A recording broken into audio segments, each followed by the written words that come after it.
Shed your shoulds and embrace your wants.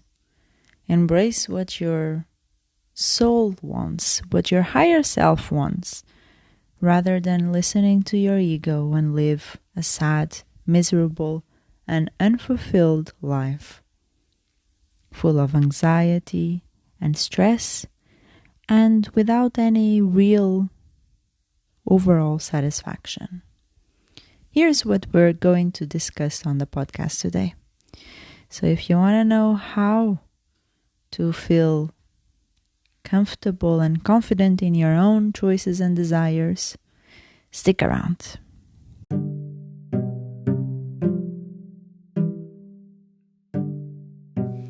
Hello, welcome to another episode of the Mindful Introvert podcast.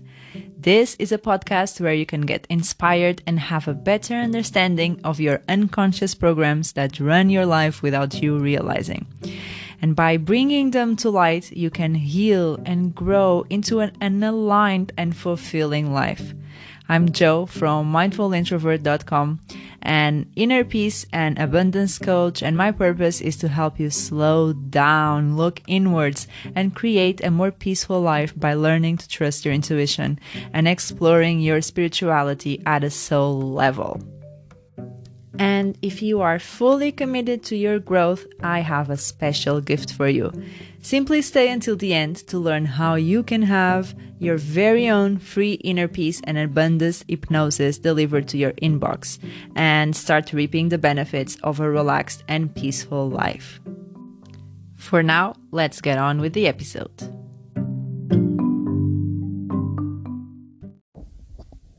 Welcome back. So all about the shoulds that we have in our life.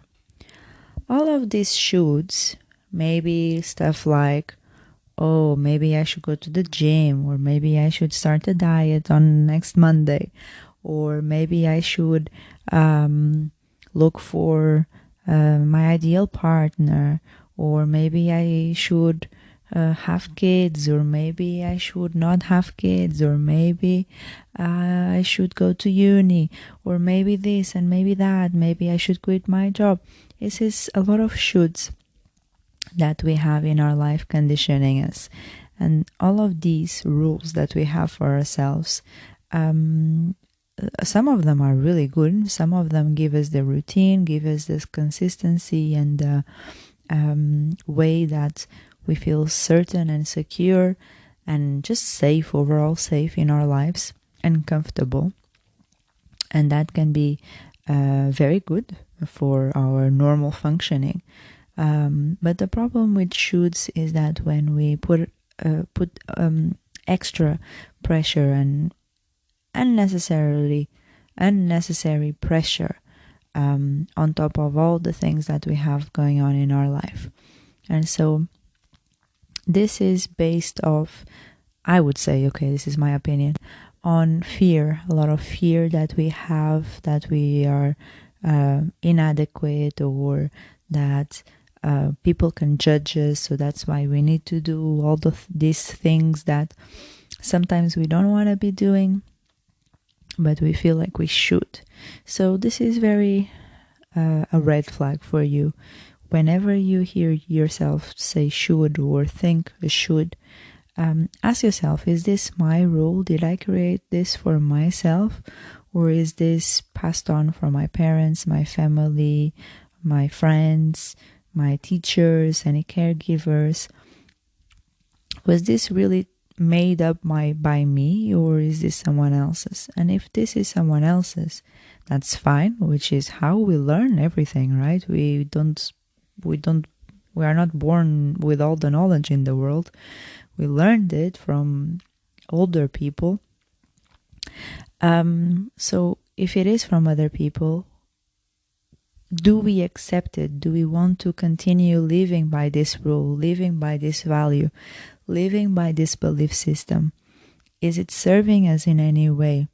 If it is, awesome. Continue doing it. If it's not, well, maybe it's within your power, within your control to change that rule and that way of being, that pattern that you have been accustomed to working from, and you can adapt it to however you want to live your life. And sometimes this does not translate into practical changes. Sometimes it's just literally a reframe on how you think about something.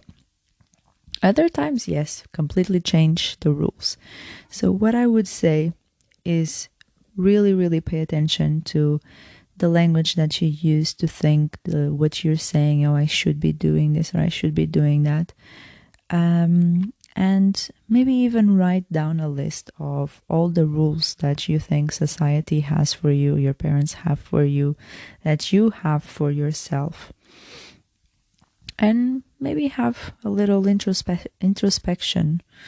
Is that the word? I think so. Have a little reflection on whether or not you want to keep up with those rules and in which ways they have been serving you, and in which ways you're happy or unhappy about them. But what I really wanted to focus on, instead of the things that we need to, we ought to, we must do, we should be doing, is about what we truly want. And I saw something today, I saw a video.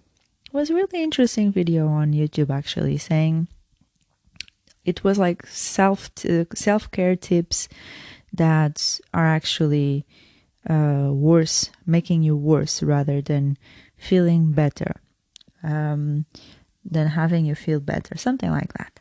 And one of them was only do the things you like. And I think the key aspect here is the word only, right? Because when we only do the things we like, and I agree with her when she was saying, oh, maybe I wouldn't be working. I would be going on holiday. I would be going to museums. I would be doing this and that and eating and blah, blah, blah. Yes, that is true. We probably wouldn't be doing the things that we don't want to do, obviously. But those things that we don't want to do lead us to inevitably having more time, more money, more whatever we want to have, more abundance to overall do the things that we like to do. But all of this to say that I would like you to focus on what you do want to do and what lights you up, and do more of that. Not necessarily do only that, but do more of that, or at least focus more your attention on that. Because if you're focusing your attention on the things that you don't want to be doing and the things that drain your energy, that's inevitably what you're going to attract more and more. So it is important for you to maybe almost create an alternative dimension in your brain to have such a rich inner world that you can escape there, and it's your safe space, and you can overthink amazing scenarios. And this is your time to overthink. It's just imagining all the details and exploring such different realities that have not yet occurred, and the yet is just the key word here, because the more you think and focus your attention on the new reality that you want to be building for yourself, that you truly want for you, it doesn't feel like a must, it doesn't feel like a should, it just feels like right for you. The more time you spend exploring the options there, and the more time you spend inevitably taking action to fulfill those options, that is how you manifest. That is how you live an abundant life. That is how you get to do more of what you like, and you get to just be more authentic to your true self. And the shoulds, they are necessary. Obviously, we need to pay our bills. We need to somehow have money. But it's the language that we use. The word should is very much in putting pressure on us. And if we don't do it, we feel guilt, we feel shame. And so it's just releasing the pressure behind the should, and maybe choose another words as I want to, or I choose to. Even if you don't really love your job, you can say, instead of I should be going to work, or I need to, or I must to, you can say, you know what, I actually choose to go to work. Even if you don't feel like that's your reality, because unconsciously this is going to shift perspective for you, and is going to shift the energy, where in one way, when you say I should be or I must go, it feels like you're not in control. So it's a little bit putting yourself in the victim mode. And when you say I choose to, you actively manage your emotions, and you actively reframe your perspectives on the things that you don't really like doing. And that way, you're just having I wouldn't say positive outlook, but it's having more management skills in your emotions, if that makes sense. Yeah, I think that's basically it.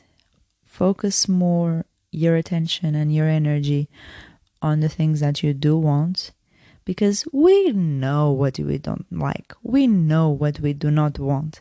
But sometimes we don't know what we do want. We don't know what our purpose is. We don't know what we are meant to be doing, who we are meant to be, or who we are. And so this aspect is very, very important for you to get to know yourself, get to trust yourself, get to have that confidence in yourself, in your skills, in your strengths, and in your talents, because I am sure you have plenty of talents that you have not yet recognized, or you have not yet celebrated, because you feel like they're small or they won't matter to the world, when in fact those are the exact things that need to be brought up and that need to help society. And that's they are your superpowers. So your shoulds, again, are very much putting pressure on you, and your wants, your desires are what are going to break you free. So stop pushing them aside, stop avoiding them, and give them more of a front stage position. Even if they have not yet happened, you can make them happen in your mind, and then ask for help to take the necessary action steps, and inevitably that reality will come closer to you and you will manifest it. That's how to live a little bit more of an abundant life, and coming to terms with whatever is, whatever shoulds you have in your life, coming to terms that they exist. And what it is that you're not going to change that by using the same words and by having the same energy towards those things. So by you changing this, reframing your language and empowering yourself more, and shifting your focus to what you do want instead of what you do not want, I think that is very much powerful exercise for you to do. So I will leave you with that. Maybe list all the rules that you have for yourself. See if they are truly yours. See if they are other people's. If they are truly yours and you're happy with them, good, stick with them. If not, change them. And you're an adult now. You get to change things that you don't like in your life. Sometimes it can be difficult to change, but again, remember that one limiting belief is only a thought that you have been having for a long time, repeated. Oh my God, I can say the word a lot of times. And so you will get to think new things. And the more you think new things, the more they come your reality and the more you believe in them. So that's all that I have for today. Hopefully that exercise is helpful. Let me know on my Instagram, connect with me, and can ask me any questions, and I will be happy to help and happy to connect and happy to learn a little bit more about your rules, because I do have my own set of rules that need a reevaluation. I'll see you next time. Bye. If you got to this point and want to know how you can get your free inner peace and abundance hypnosis, simply go onto iTunes and leave a review on the podcast. Take a screenshot of your review before you click send and email that screenshot to contact@mindfulintrovert.com, and I will send it to you so that you can start enjoying a more peaceful and abundant life. For more inspired content, follow me on Instagram at Coach Joanna Calado. And if you're looking to work with me one-on-one, you can reach me on Instagram as well, or you can send me a voice message here on the podcast. I will leave everything in the show notes so that you don't miss a thing, and I will see you on the next episode. And until then, slow down and trust yourself. Bye.